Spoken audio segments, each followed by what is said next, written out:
السلام عليكم ورحمة الله وبركاته. بسم الله الرحمن الرحيم.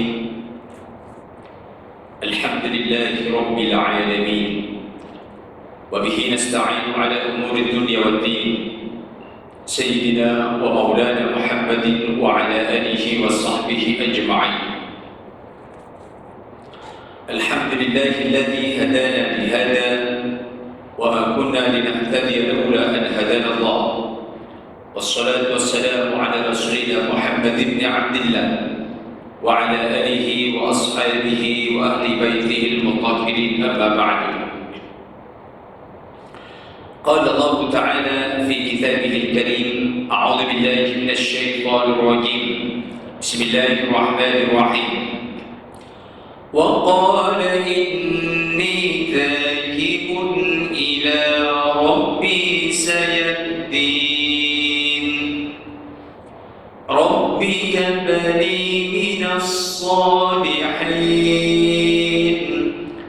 فبشرناه بغلام حليم فلما بلغ معه السعي قال يا بني إني أرى في المنام أني أذبحك فانظر ماذا ترى قال يا أبت افعل ما تؤمر ستجدني إن شاء الله من الصابرين. صدق الله العظيم. Fadilatul Muhtaram Tuan Imam Haji Muhammad Hanif, yang kami muliakan Tuan Bilal, Setiausaha Bendahari dan seluruh rezeki Masjid Al-Mujahidin, hadirin muslimin muslimat yang dirahmati Allah Subhanahu wa taala. Bersyukur kehadiran ilahi di minggu pertama bulan Zulqa'dah ini, dan malam yang indah ini tuan-tuan dengan saya diizinkan oleh Allah untuk sujud, kemudian bertafakur serta beriktikaf di masjid yang indah ini. Ramai lagi di luar sana orang-orang yang barangkali mereka dalam keadaan, dalam situasi di mana situasi itu berbeza dengan keadaan tuan-tuan dengan saya. Ada kemungkinan mereka sibuk dalam perjalanan, ada kemungkinan mereka di sana dalam keadaan sakit, ada kemungkinan di sana sekarang dalam bermesyuarat, ada kemungkinan mereka di sana dalam sedang berjalan-jalan dan sebagainya, bermacam ragam keadaan manusia. Tapi yang pasti tuan-tuan dengan saya, walaupun ibadahnya tidak sehebat orang lain, malam ini diizinkan oleh Allah untuk beriktikaf dan sudah menunaikan kewajiban salat maghrib dengan berjamaah. Tidakkah ini nikmat yang besar daripada Allah Subhanahu wa taala?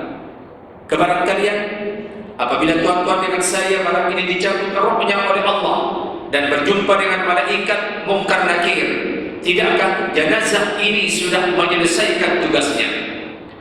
Berbeza dengan orang-orang yang belum lagi sujud, tak kira apapun alasannya, melainkan mereka lupa ataupun tertidur. Salat adalah satu kewajiban. Dia tidak ada kena mengena dengan syughul, dengan amal, dengan kesibukan. Akan tapi dia adalah merupakan tuntutan dan kewajiban yang mesti dibuat oleh setiap orang Islam yang mukallaf. Yang kedua, bersyukur kehadiran ilahi. Tatkala sebagian orang barangkali dalam keadaan ketakutan, meraung, kesakitan di hospital-hospital, sama ada hospital pakar Damansara, ratusan orang yang dalam keadaan sedih, dalam keadaan kesakitan, sebagian menunggu akan dioperet, sebagian menunggu dokter dan bermacam ragam keadaannya. Tapi alhamdulillah, tuan-tuan dengan saya dibagi tenaga yang baik oleh Allah, kita dapat menuju ke tempat yang paling mulia ini. Tidak ada tempat yang paling hebat melainkan rumah Allah, yaitu masjid. Tidak ada sebatang tubuh yang paling hebat melainkan tatkala mereka berada di rumah Allah. Tidak ada doa orang yang paling tajam mudah diterima oleh Allah melainkan doa orang yang sedang berada di rumah Allah. Dan tidak ada bumi yang paling dimuliakan oleh Allah melainkan yang namanya dia adalah masjid. Hadirin, dalam konteks ayat yang saya baca tadi, tentu tajuk kita malam ini adalah cukup hebat sekali, yang berkaitan dengan udhiyah, korban dan pengorbanan. Dari sudut lain dan bermacam ragam hukum yang barangkali kita boleh bincang pada malam ini. Cuma sebelumnya saya suka sekali kita doa bersama. Saya berkeyakinan tinggi doa orang yang sedang beriktikaf, doa orang yang ikhlas berada di rumah Allah, tak mustahil doa tuan-tuan dengan saya diterima oleh Allah Subhanahu wa taala. Kita doakan semoga tuan-tuan dengan saya, keluarganya, ibunya, adik-beradiknya dibagi kesehatan yang baik dan penyakitnya dicabut oleh Allah. Amin ya rabbal alamin. Yang kedua, kita doakan juga semoga tuan-tuan dengan saya dibagi rezeki yang baik oleh Allah, sehingga dengan rezeki yang ada kita dapat meneruskan ayat-ayat Allah dan berjihad di jalannya. Begitu juga kita doakan ibu bapa, barangkali datuk neneknya sudah kembali ke rahmatullah. Kita doakan mereka atau adik-beradik tuan-tuan adik qarya sudah ratusan orang sudah kembali ke rahmatullah. Kita doakan ibu bapa, kemudian panci ataupun datuk nenek yang telah meninggal dunia, semoga Allah letakkan mereka di alam barzakh dalam keadaan terbaik. Al-Fatihah. A'udzubillahi minasyaitonir rajim. Bismillahirrahmanirrahim. Alhamdulillahi rabbil alamin. Arrahmanir rahim. Maliki yaumiddin.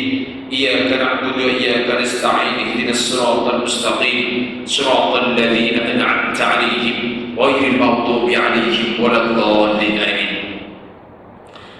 Hadirin yang dirahmati Allah Subhanahu wa taala, Ramadan sudah selesai, Syawal sudah lalu berjalan, tapi nampaknya bulan ini Allah tidak pernah menutup nikmat dan rahmatnya, sehingga Allah bagi ruang lain supaya muslim terus bergerak dengan istilah dia ibadah haji.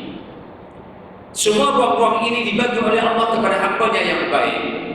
Dan dalam ibadah haji, walaupun sebagian mungkin tuan-tuan dengan saya belum dipanggil atau sudah dipanggil, Allah dalam konteks ini akan tetap bagi ruang kepada sesiapapun. Tentu orang yang menunaikan ibadah haji, mereka akan menjalankan tugasnya. Tapi kita yang tidak dipanggil untuk menuju ke sana, Allah akan bagi ibadah lain yang tidak kurang hebatnya.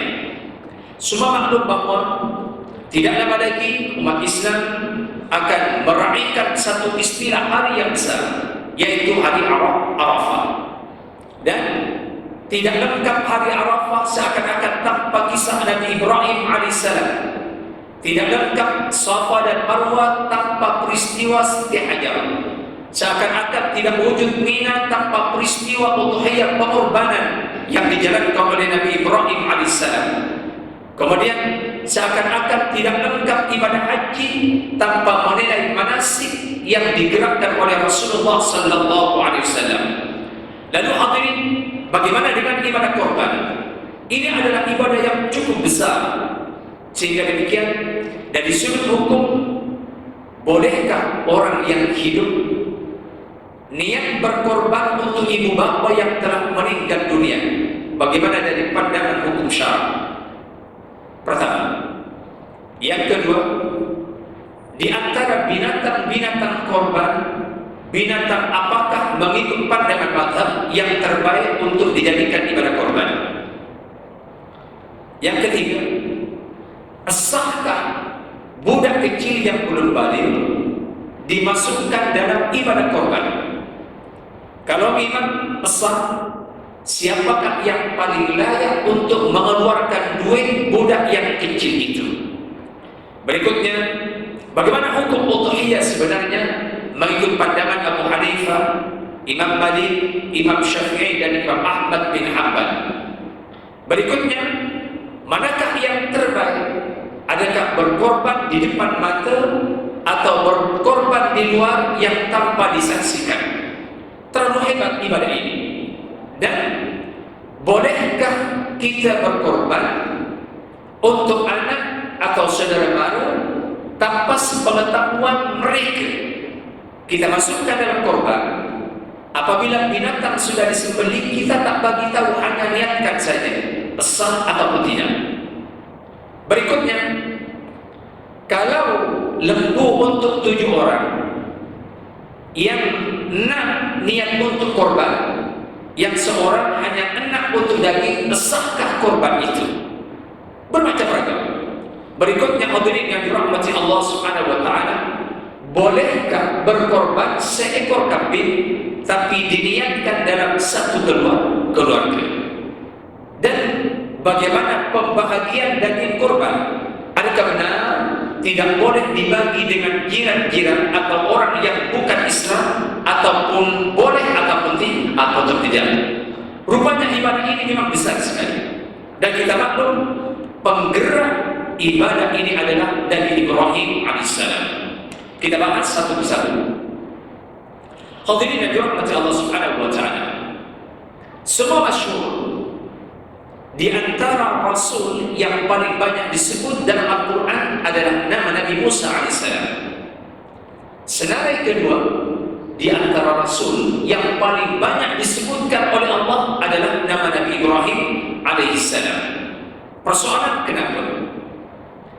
Kita maklum bahwa dalam Al-Quran, dalam surah Al-Baqarah ayat 1, 2, 3, 2, 4, 25, Allah sebut banyak kali nama Nabi Ibrahim. Dalam surah Asy-Syu'ara Allah sebut balik nama Nabi Ibrahim. Dalam surah Al-Anbiya Allah sebut nama Nabi Ibrahim. Bahkan dalam Al-Quran ada tersenarai surah khas namanya surah Ibrahim. Selalu dalam konteks ilmu tafsir, apabila nama itu disebut dalam Al-Quran, hanya ada dua saja.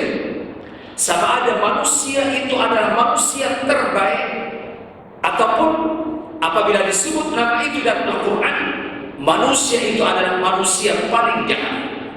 Fir'aun disebut dalam Al-Quran, Qarun disebut dalam Al-Quran, Haman disebut dalam Al-Quran, Abu Lahab disebut dalam Al-Quran. Dia adalah senarai orang-orang paling jahat dan paling nakal. Tapi juga sebaliknya, tidak ada nama Rasul yang tidak disebutkan dalam Al-Quran dalam 25 Rasul itu. Oke. Begitu juga apabila nama Rasul itu disebut, ada yang sedikit disebutnya oleh Allah, ada yang diulang-ulang oleh Allah. Adakah kalau yang diulang-ulang sebab Allah lupa? Tidak, sama sekali tidak.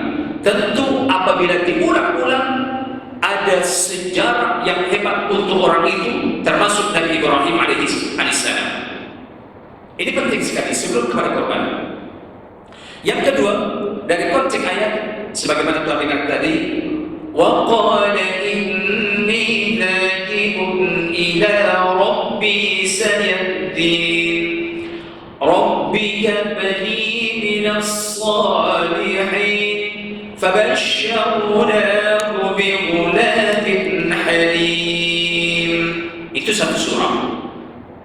Yang kedua, kita tengok dalam surah Al-An'am ayat ini. وَإِذْ قَالَ إِبْرَاهِيمُ لِأَبِيهِ آزَرَ أَتَتَّخِذُ أَصْنَامًا آلِهَةً إِنِّي أَرَاكَ وَقَوْمَكَ فِي ضَلَالٍ مُبِينٍ. Ayat 74, 75, kemudian 76, 77, semua ini bercerita tentang Nabi Ibrahim.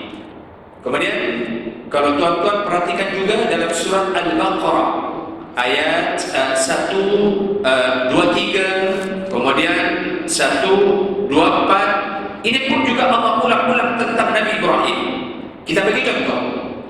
Wa idh ibtala Ibrahim rabbuhu bi kalimatin fa atammahun qala inni ja'iluka lin-nasi imama qala wa min dhurriyyati qala la yanalu 'ahdi adh-dhalimin. Sampai ayat ya 130, 131, 133. Ini menandakan bahwa Nabi ini adalah insan yang hebat. Kepuncaknya Allah bagi gelaran Khalilullah, kekasih Allah. Adakah di awal perjalanannya lalu Allah bagi istilah Khalilullah? Sama sekali tidak. Kita maklum bahwa Nabi Ibrahim dalam Al-Quran diulang-ulang namanya. Dalam perjanjian lama, dalam kitab Taurat juga disebut. Maka cerita Nabi Ibrahim lagi panjang daripada cerita-cerita dalam Al-Quran. Kemudian dalam kitab perjanjian yang istilahnya dia adalah kitab Injil, termasuk yang sekarang, sama ada yang ori atau tidak, juga nama Nabi Ibrahim diulang-ulang. Artinya tidak ada manusia yang diiktiraf oleh 3 agama melainkan Nabi Ibrahim alaihissalam. Saya ulang, tidak ada Rasul Allah yang menjadi kebanggaan 3 agama melainkan Nabi Ibrahim alaihissalam. Orang Yahudi kalau kita tanya sekarang, dia mengatakan dia adalah orang Yahudi. Nabi Ibrahim adalah bapa kepada orang Yahudi. Dan dalam perjanjian lama ada. Dan apabila kita tanya dengan orang Yahudi yang berada di Hebron, di Al-Aqsa, mereka pun mengakui bahwa Nabi Ibrahim adalah orang dia. Begitu juga orang Kristen. Al-Quran mengabadikan bahwa ma kana Ibrahim Yahudiyan wala Nasraniyan walakin kana hanifan musliman.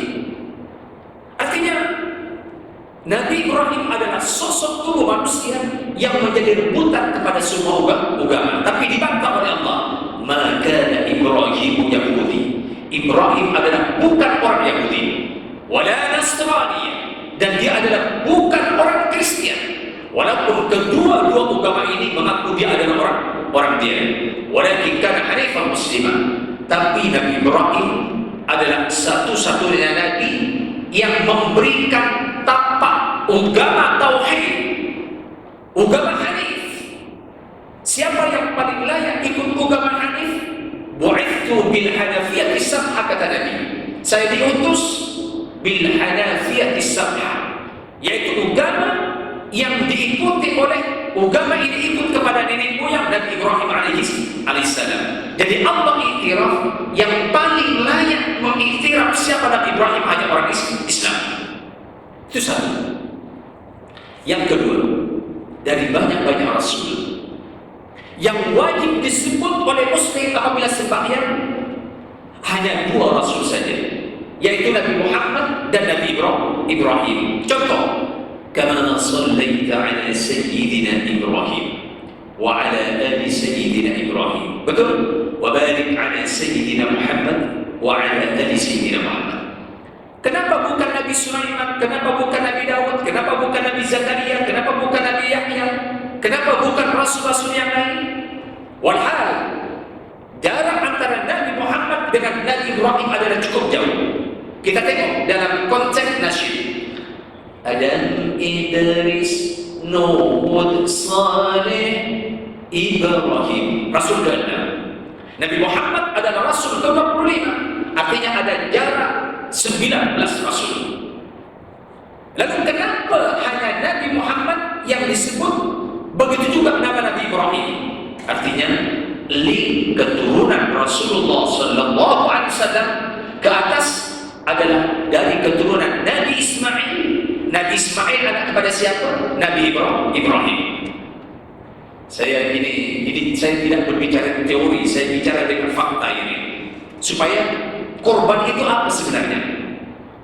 Yang kedua, tidak ada kuburan Rasul yang pasti sekarang. Di mana tempatnya? Melainkan hanya 2 Rasul. Satu, kuburan Rasulullah sallallahu alaihi wasallam di Raudhah di Bait Aisyah.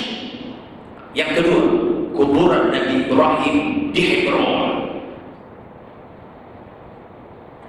Rasul-rasul yang lain tidak pasti. Saya pergi ke makam Nabi Musa, tapi dia adalah bukan kuburan Nabi Musa. Saya pergi ke makam Nabi Yunus di Hulul, di Palestina, tapi itu adalah bukan makam Nabi Yunus. Saya pergi ke makam Nabi Syuaib, tapi dia adalah bukan Nabi Syuaib. Saya ulang, hanya 2 rasul yang kuburan yang pasti, yaitu kuburan Rasulullah yang berada di Raudhah dan kuburan Nabi Ibrahim di Hebron. Walaupun sekarang sedang dikepung dan dalam penguasaan orang Yahudi. Terlalu sukar masuk ke Hebron untuk ziarah kepada Masjid Al-Khalil. Sebab apa? Apabila terjadi pembunuhan orang Islam sujud di Masjid Hebron dalam sebab yang sungguh, 30 Muslim yang sedang sujud mati dibunuh oleh orang Yahudi dengan pelampau Yahudi. Dan akhirnya propaganda mereka yang begitu tajam, 60% Masjid Hebron diambil oleh Yahudi, 40% dikuasai oleh orang Islam. Artinya masjid itu besar, tapi 60% dikuasai Yahudi dan 40% dikuasai oleh orang Islam. Itu pun begitu sukar masuk kepada Masjid Ibrahim. Disitulah makam Nabi Ibrahim alaihissalam. Oke, hadirin, ini sejarah dalam konteks Al-Quran.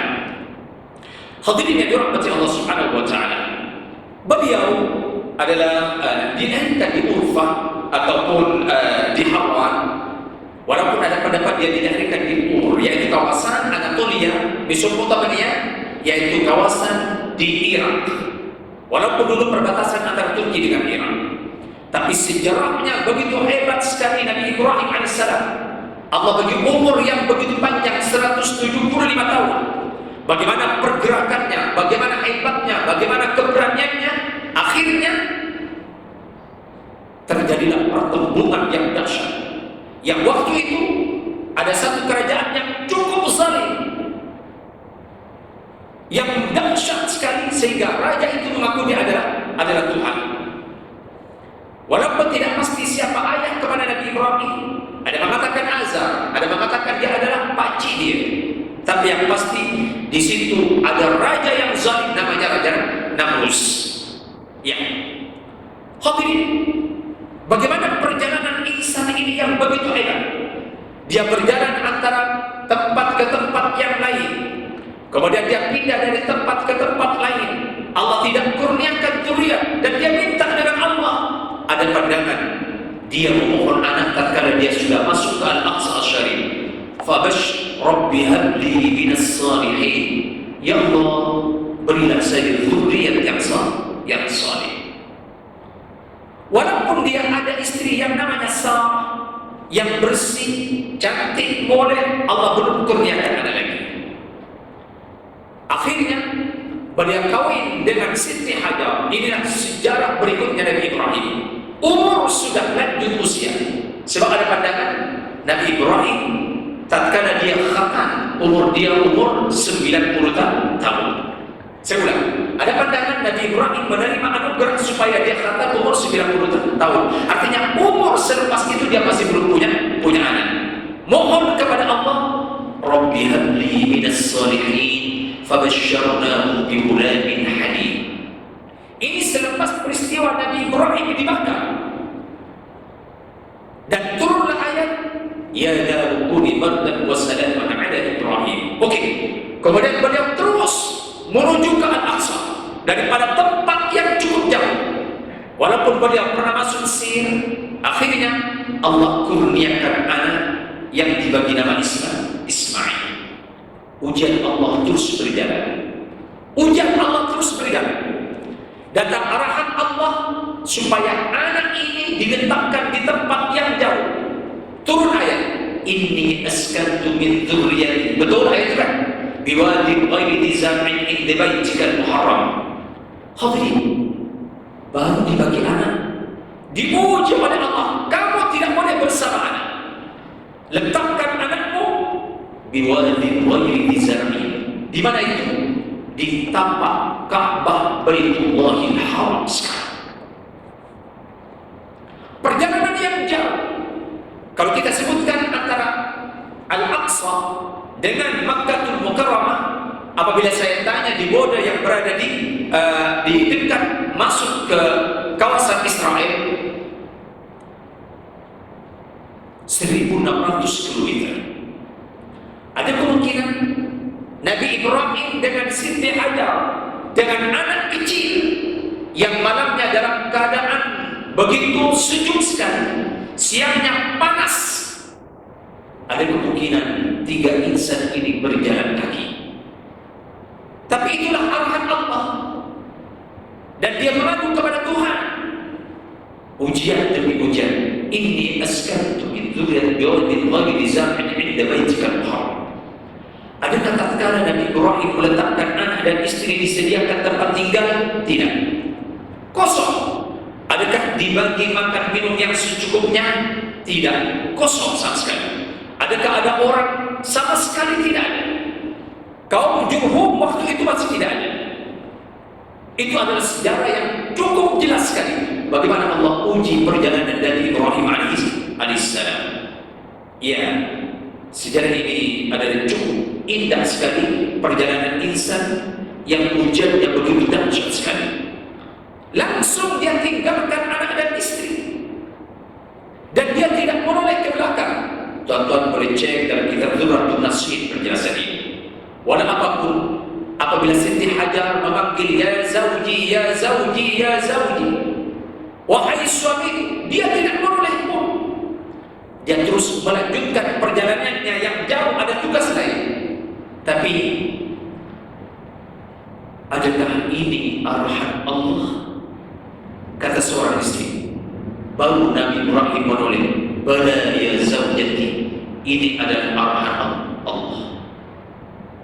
Begitu pasrahnya Siti Hajar dengan anak yang masih kecil. Begitu besarnya ujian Nabi Ibrahim. Adakah dia tidak sayang? Sebagai insan tentu dia adalah sayang. Terus dia menjalankan tugas ke tempat yang lain.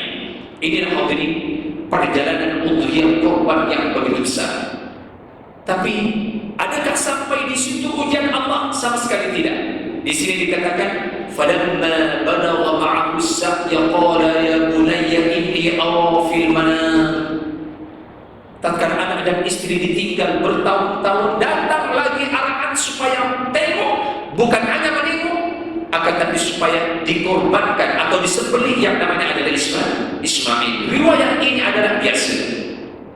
Kemudian qala ya abati if'al ma tu'mar satajiduni insyaallah minas sabirin.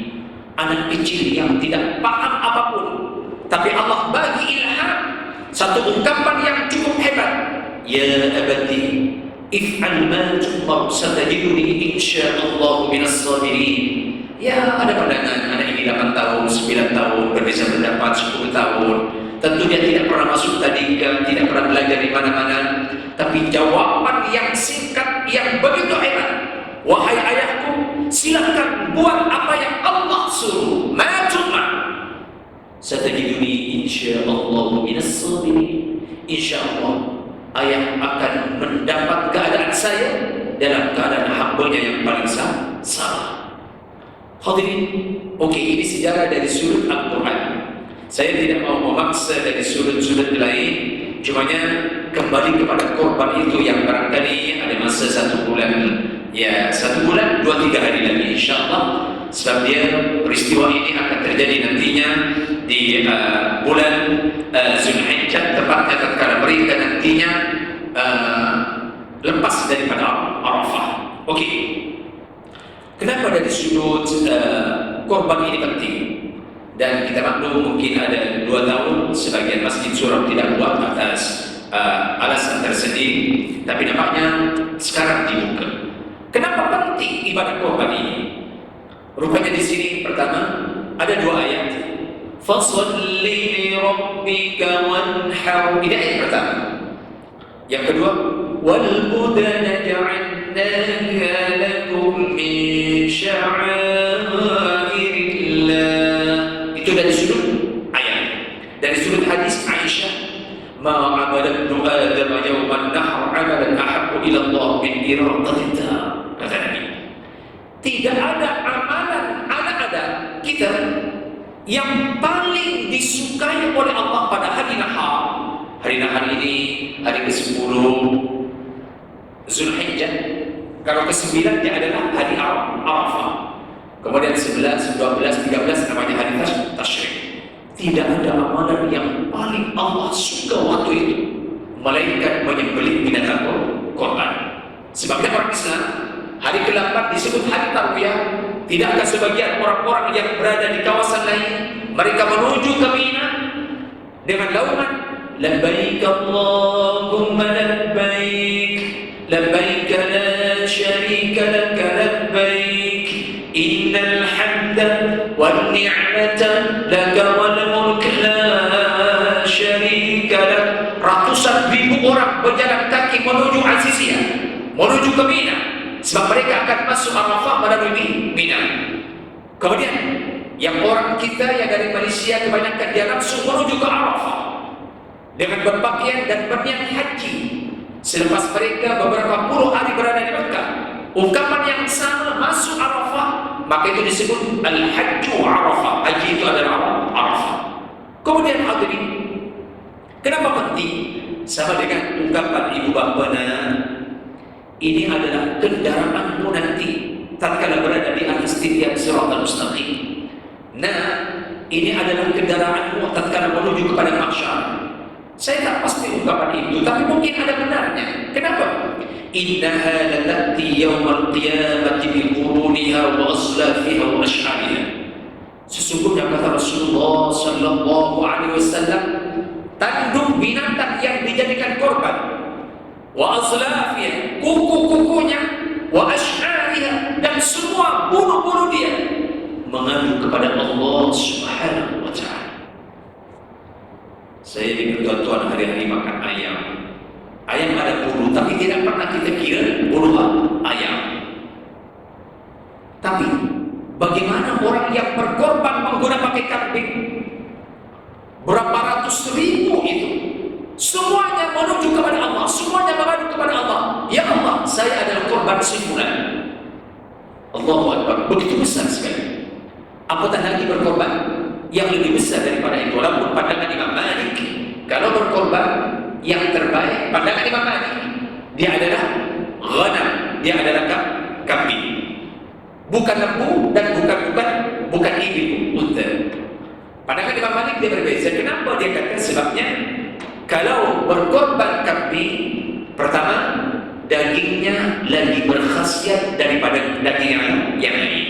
Itu alasan Imam Malik. Yang kedua, kalau kambing itulah korban pertama Rasulullah sallallahu alaihi wasallam. Korban pertama Nabi adalah kabsyai ablahai, adalah dua gibas. Artinya dia biri-biri yang sifatnya dia sama dengan kambing biasa atau maiz. Seandainya yang terbaik itu adalah lembu atau unta, walhal waktu itu di situ ada unta, tentu Nabi Muhammad akan berkorban itu. Maka Imam Malik, apa yang dibuat oleh Nabi mesti yang terbaik. Apa pertama? Yaitu kambing. Ini pandangan Imam Malik rahimahullahu ta'ala. Oke, saya akan walaupun banyak syarat sahnya yang berkaitan dengan ini, dan Imam Syafi'i tentu berpanduan lain, dan Imam Ahmad berpandangan bahwa yang terbaik dia adalah ibil, unta. Kemudian senari kedua al-baqar, lembu, baru kepada kambing. Kenapa kata Imam Syafi'i? Sebab dagingnya lebih banyak, supaya faqara, orang-orang ahli qaryah dapat menikmati bersama. Ini pandangan Imam Syafi'i, ya Ahmad. Sekarang isu yang saya timbulkan tadi, bolehkah berkorban untuk ibu bapa yang telah meninggal dunia? Satu, qala Syafi'iyah la yudhi 'anil ghairi bighairi idni. Pandangan Imam Syafi'i, tidak boleh berkorban kemudian dia niatkan korban itu untuk orang lain, kita masuk korban, kemudian anak kita dimasukkan juga. Sebab kalau lembu dia adalah 7 orang, kemudian anak yang dimasukkan itu kita tak bagi tahu dengan anak itu bahwa dia masuk korban. Pandangan Imam Syafi'i, korban semacam ini adalah tidak sah, sebab tidak bagi tahu kepada anak. Kenapa? Sebab korban memerlukan niat, mesti niat. Jadi sekarang apabila anak itu tidak niat, tak dibagi tahu oleh ayah, tentunya tidak akan niat. Pandangan Imam Syafi'i, maka korban yang untuk anak dia adalah tidak sah. Bighairi idni, tanpa izin kepada orang yang kita masukkan senarai. Ini penting sekali ini. Yang kedua, wala an maitin illa yusi biha. Begitu juga tidak sah niat korban untuk jenazah, ya di mana jenazah itu tidak berwasiat, melainkan dia berwasiat. Katakan dulu dia miskin, kalau kamu kaya, tolong nanti ya korbankan ya kalau kamu mampu. Namanya dia berwasiat. Apabila ayah atau ibu tidak berwasiat, pandangan Imam Syafi'i, maka korban yang diniatkan untuk ayah dan ibu dia ada tidak sah. Fa'in awsa, apabila dia berwasiat, adakah hukumnya sunnah atau wajib? Fa'in awsa biha jaza, hukumnya dia adalah harus. Dia tidak sunat dan dia tidak wajib, sebab dia berwasiat. Wa yajibu tasadduq bi jami'iha 'ala al-fuqara. Kalau anak menjalankan korban yang diwasiatkan oleh ibu ayah dia, maka semua daging itu wajib dibagi kepada fuqara. Artinya anak itu tidak boleh ambil walaupun sesuatu, tidak boleh langsung, dan tidak boleh dibagi kepada al-awliya, kepada orang kaya. Kalau korban katakan yang biasa di masjid, di surau yang biasa kita itu, ya orang kaya pun boleh ambil, tak ada masalah. Kita kenapa bagi, tak kira mereka. Tapi kalau korban yang berwasiat tadi, maka anak itu pun tak boleh ambil langsung. Kenapa alasannya? Sebab tidak ada keizinan daripada jenazah. Bagaimana nak dapat izin? Bagaimana nak telefon? Tak boleh. Ayahnya hanya berwasiat supaya minta berkorban untuk dia. Maka itu hak dia adalah hak jenazah. Memandangkan hak jenazah, maka anak itu pun tak boleh ambil langsung dan tak boleh bagi kepada ilal awliya wala li ghairihi min al awliya al aklu minha li ta'adzur idil mayit fi al-aqli. Tuan-tuan boleh cek Fiqhul Islam wa Adillatuhu juzuk ketiga muka surat 631. Ini penting sekali. Saya sebagai orang yang korban hanya korban saja. Tapi hadirin, ini pandangan mazhab Imam Syafi'i rahimahullahu ta'ala. Pandangan Imam Malik dia berbeza. Hukumnya dia adalah makruh. Hukumnya makruh. Tapi Imam Ahmad dan Imam Abu Hanifah sama ada ayah berwasiat atau tidak. Kalau anak yakin dia tidak berkorban, maka anak itu boleh berkorban niatkan untuk ibu dan ayah, walaupun tidak berwasiat, dan dagingnya bebas boleh dibagi kepada sesiapa. Ini pandangan Imam Abu Hanifah dan Imam Ahmad bin Hanbal. Jadi ini penting meraihkan pendapat-pendapat ini yang terpulang dengan tuan-tuan dari konteks ini, walaupun kebanyakan kita pada Imam Syafi'i. Hadirin yang dirahmati Allah Subhanahu wa taala, ini dari konteks pandangan-pandangan orang-orang yang terlibat dengan pelaksanaan ibadah korban yang barangkali kita akan laksanakan itu. Kemudian hadirin, ada senarai sunat-sunat tatkala kita akan berkorban. Kenyataannya di antaranya yang pertama bahwa ayyahdural mudahhi ad-dhabha, hendaklah orang yang masuk senarai korban hadirin. Kenapa? Ada hadis Fatimah, Nabi kepada Fatimah, qumi ila udhiyatihi. Apabila Fatimah masuk senarai korban, Nabi kata Fatimah, bangun, jangan duduk kamu, qumi, bangun, washhadi, saksikan korban. Fa innahu yughfar laki inda awwal qitratin min dunya kull dhanbi amaliyatihi. Dari konteks ini saya tidak membantah apa-apa usaha orang. Jelas bahwa berkorban di depan mata lagi baik, lagi afdal daripada di luar. Confirm itu. Kalau tidak, kenapa Nabi kata Fatimah disuruh bangkit, disuruh menikah? Bahkan yang terbaik, orang yang berkorban itu sendiri yang menyembelih binatang korban. Sampai Al-Jazza yang mengelola, yang melapa, supaya nilai pengorbanan itu adalah ada pada orang itu. Sehingga dikatakan bahwa isyhad. Kenapa mesti menyaksikan? Dikatakan di sini, fa innahu yughfar laki inda awwal qitr. Apabila matamu nampak korban yang memang disembelih untuk kamu, setiap titisan darah akan diampunkan dosa-dosa kamu. Saya sekali lagi tidak membantah orang yang akan berkorban di luar, itu bagian masing-masing, tapi pastikan di depan mata. Adakah di luar pasti? Tentu belum pasti. Walaupun lagi murah. Adakah alasannya di sana orang tak makan daging setahun sekali? Mustahil. Mustahil. Ini kita tidak bicara lagi pembagian daging. Dalam konteks ahkamul hukmi dhahaya dia ada lain. Bahkan dikatakan bahwa tidak boleh